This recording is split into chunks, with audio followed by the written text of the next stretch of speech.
Hello and welcome to the What's Up London show. I'm your host, Melissa Maloney. We have a powerful and inspiring episode lined up for you today, spotlighting some of the amazing community-driven work happening right here in London. From mental health and homelessness to personalized health tech, empowering science education, and outdoor adventure, today's guests are bringing solutions and stories that truly matter. So let's get started. Our first guest today is here to talk about a very important initiative currently underway in London, the HART Hub, which stands for Homelessness, Addiction, Recovery, Treatment. With its new central location at the Salvation Army in London Centre of Hope. Here to tell us about the HART Hub and other initiatives with CMHA is Dean Astolfi, Vice President of Supportive Housing and Program Development at CMHA, Thames Valley Addiction and Mental Health Services. Welcome to the show, Dean. Thanks so much for having me. Happy to have you here today, and I know we've got lots of stuff that we want to talk about. So maybe to start, if you could just give us an overview of what the HART Hub is. Sure. So HART Hub initiative is a while coming now. The initial announcements came out last year in the summertime to say that this was an initiative the government was bringing forward. In short order, we applied for it, had the support of our community to be the lead agency. We have partners on board with us that are working with us to make this come to life. And we're just about there. Awesome. The thing that maybe slowed things down a little bit was that the announcement came out that we received the funding and then the election was called. Yeah. So originally April 1st was the deadline for everybody to get open.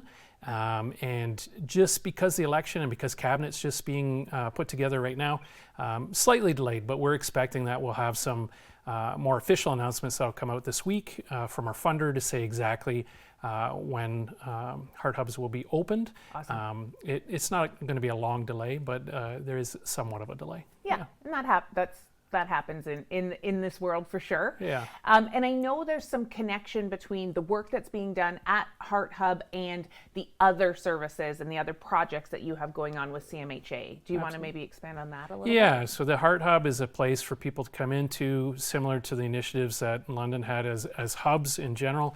The focus of the HART Hub is wellness options and recovery.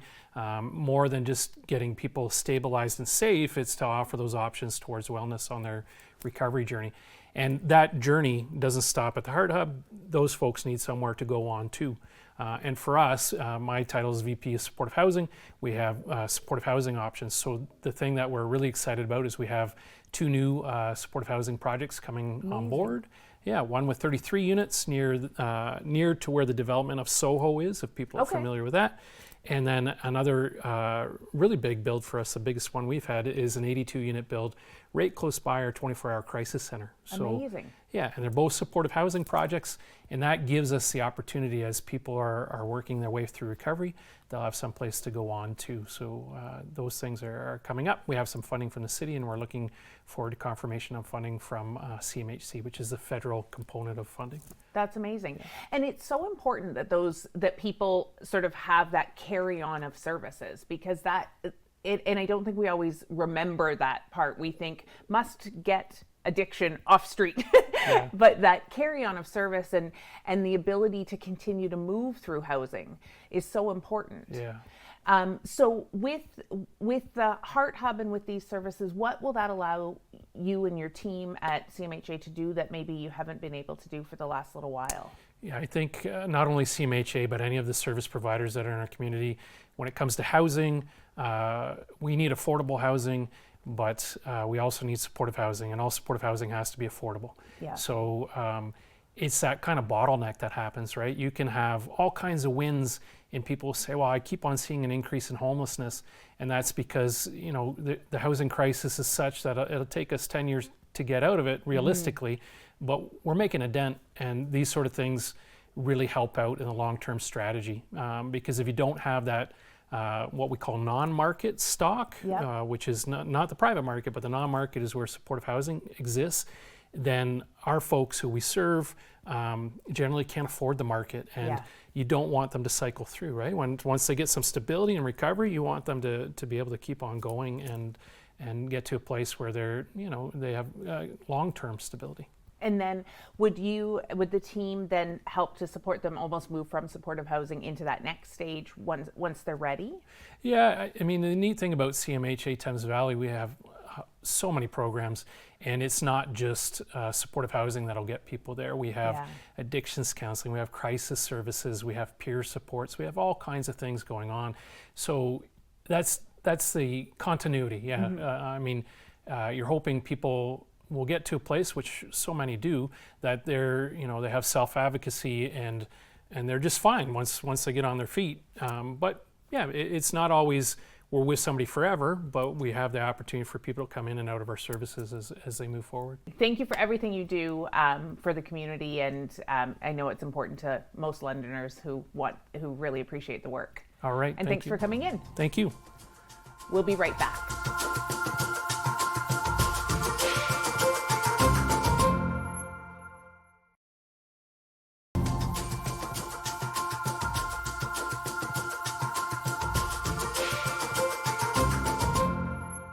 Welcome back. Our next guest is revolutionizing how Canadians access birth control information. After her own difficult experiences navigating side effects and misinformation, she founded Reya Health, a new digital platform that helps users find the right birth control fit through personalized support, education, and smart matching technology. Here to tell us more is Dallas Barnes, founder and CEO of Reya Health. Welcome to the show, Dallas. Thanks so much, Melissa. Happy to be here. Excited to have you. Obviously, we know each other, so I know a lot of this story, and I'm really excited as to how far it's come. But why don't you start with sharing a little bit about, how Reya Health came to be? Yeah, absolutely. So I founded Reya Health a few years ago now, and it really stemmed from my own personal experience navigating contraceptives and my hormonal health.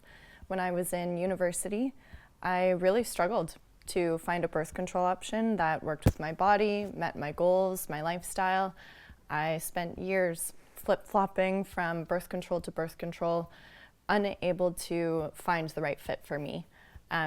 This was not only detrimental to my physical and emotional well-being, but also my academic success. Mm-hmm. I ended up being admitted to the hospital twice because of a birth control option that I was using and the adverse reactions that I was having. And I ended up having to take a medical leave of absence. And so Reya Health is a digital platform that supports folks and helps them find the right birth control option for them, and then helps them track and monitor any side effects or symptoms. Amazing. And for those who are saying, well, why can't I just get this at my doctor? What's your answer to that? It's really about prioritizing and focusing on the individual and their experience, and really equipping them with information that's curated to their own situation. So ultimately they can feel comfortable and confident not only in the conversation with their healthcare provider, which oftentimes can be a little bit intimidating, but also to have that medical informed consent to help them navigate their sexual and reproductive health in a way that feels right for them. And I think it's important to teach young women the power of advocating for themselves in a doctor's office, because we know that that's something that as women we have to do quite a bit. Absolutely. And I know it's a little bit off topic. Would you have advice for young women on sort of on that conversation and how to advocate for themselves, so maybe to prevent some of the challenges that you experienced? For sure. I think having information is a big part in that. Yeah. And also another tool that I share often is honestly taking notes. So come prepared to that doctor's visit. Come prepared with notes, maybe questions, and bring a piece of paper and a pen to help, jot those notes down from that conversation can be quite powerful. And Awesome. Then also sharing stories. I think when we share our experiences and ask more questions and talk about these things more with friends, with family, with medical professionals, we can start to move that needle forward. Definitely. So the app, it's launched? It's launched, which is yes. super exciting. So tell us about the app. Yeah, so we just launched our new fully automated mobile app just over a month ago. And this really helps equip individuals on their healthcare journey. So first, when you first download the platform, folks go through a questionnaire, and this Nice. questionnaire sets them up for success for the rest of their time interacting with Reya. And it takes a comprehensive approach to understand their medical history, their hormonal profile, past experience with birth control, lifestyle preferences, all that good stuff. Awesome. To then match them to the right birth control option for them, and it really explains why. So what in their profile led our system to suggest those methods, how do those options work, and then we're there for that follow-up support. So similarly to a period tracking app, but more specifically to hormonal symptoms and how a contraceptive might make somebody feel, helping them track their daily symptoms in that way and providing personalized insights to help them feel, again, confident and comfortable on their healthcare journey. Amazing. And downloadable in both iOS and Android? Yep, both iOS and Android available for download. Amazing. And I know you've got some really cool partnerships that you've set up in the last little bit as well. Do you want to maybe touch on those quick before we wrap up? Yes, our aim is to make the platform accessible for folks, and so we are partnering with various organizations and companies to really have that impact. One of note is with Student VIP, which is a student health and dental plan provider actually located very close to London, as well as Planned Parenthood Toronto and Ottawa, and some other in-person and virtual health clinic partnerships that are underway as well to really help meet people where they're at and where they're already accessing their health care. Amazing. And we will make sure everybody knows how to access the app and where to download it from. So thank you so much for coming in today. Really excited for how far Reya Health has come in the last few months, especially. Mm-hmm. Yeah, very busy. Thank you so much. Congratulations. Thank you. We'll be right back.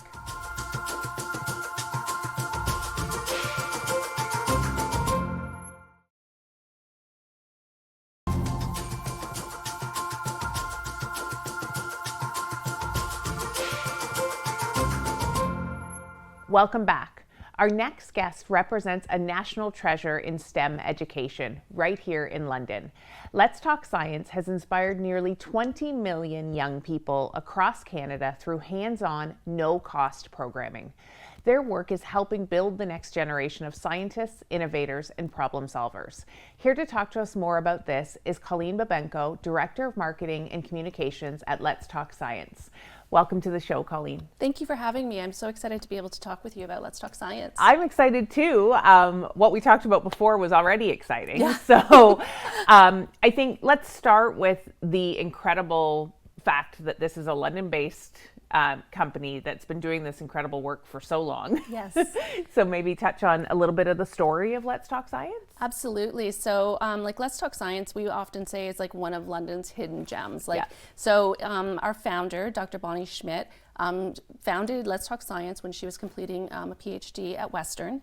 So we're really born out of Western, and that's where the story really begins. And so it was all based on, mobilizing post-secondary students in science to be able to go out into the community and work with educators and kind of really be role models, but at the same time really be able to engage with youth and give them those hands-on activities to build excitement and understanding that, science is for everyone. Yeah. And STEM-based competencies, really go into our mission and goals of empowering the next generation and building those problem-solving skills and critical thinking skills that will empower Canada's workforce.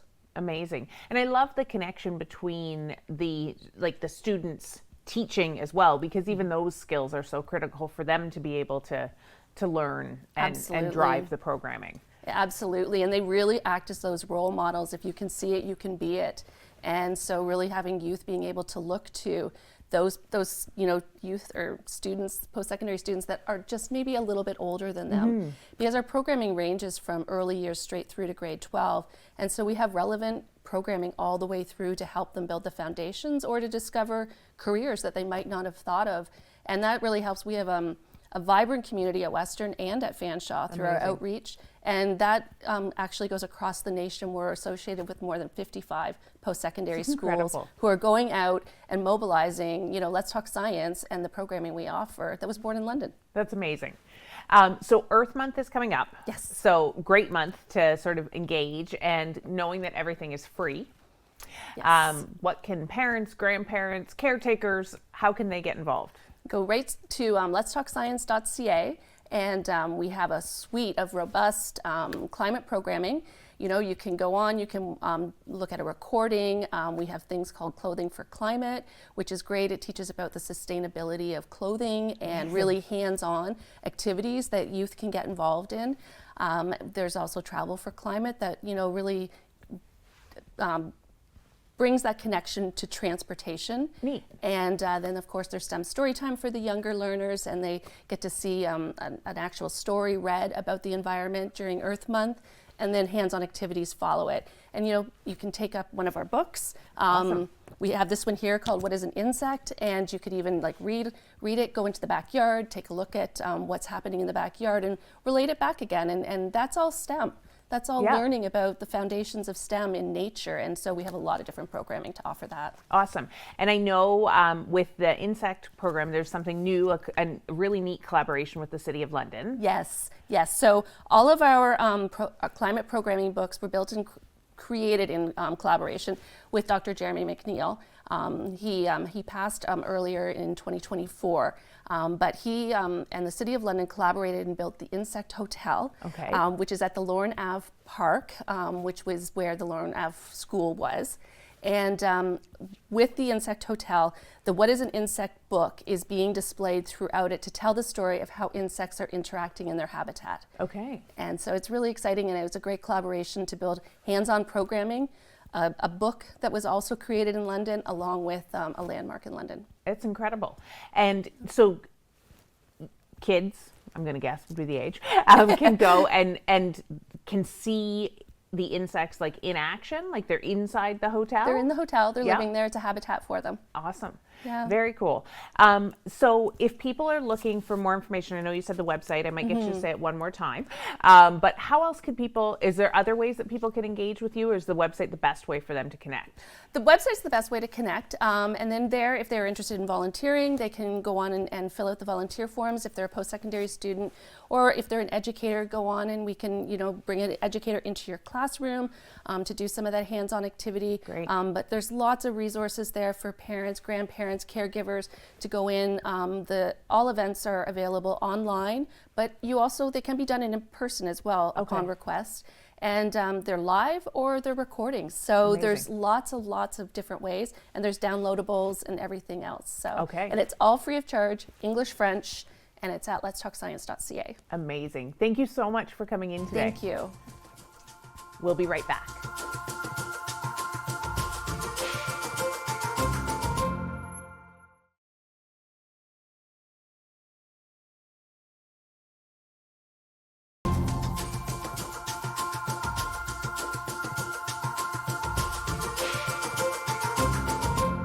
Welcome back. Our final guest today wants to make your next camping trip a breeze. Thames Valley Outfitters provides high-quality outdoor gear rentals right to your door.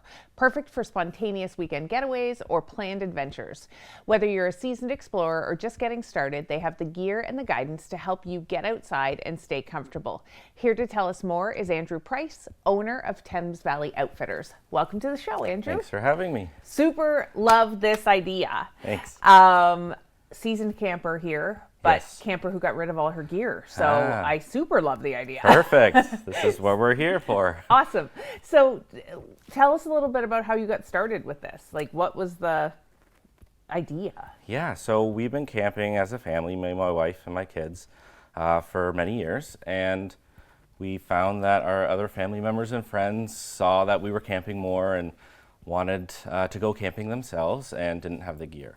So they would come to us, hey, we need a stove, or our kids don't have sleeping bags, can we borrow yours? And my background came from the outdoor world, doing sales. Okay. And eventually I decided to come back to that world and make this this business an idea and kind of run with it, and realizing that we were underserviced for rentals in southwestern Ontario. So last year we launched, and as a soft launch, and officially launched this January. Amazing. Congratulations. Thank you. Because it really is one of those things that it can be expensive to go and buy everything just to see if you like it. Yeah, and I typically use the number of $2,000 as a starting point for a family of four to get the proper gear to go out and camp. And that's generally not even the good quality camping stuff that you're getting. So it's a big investment.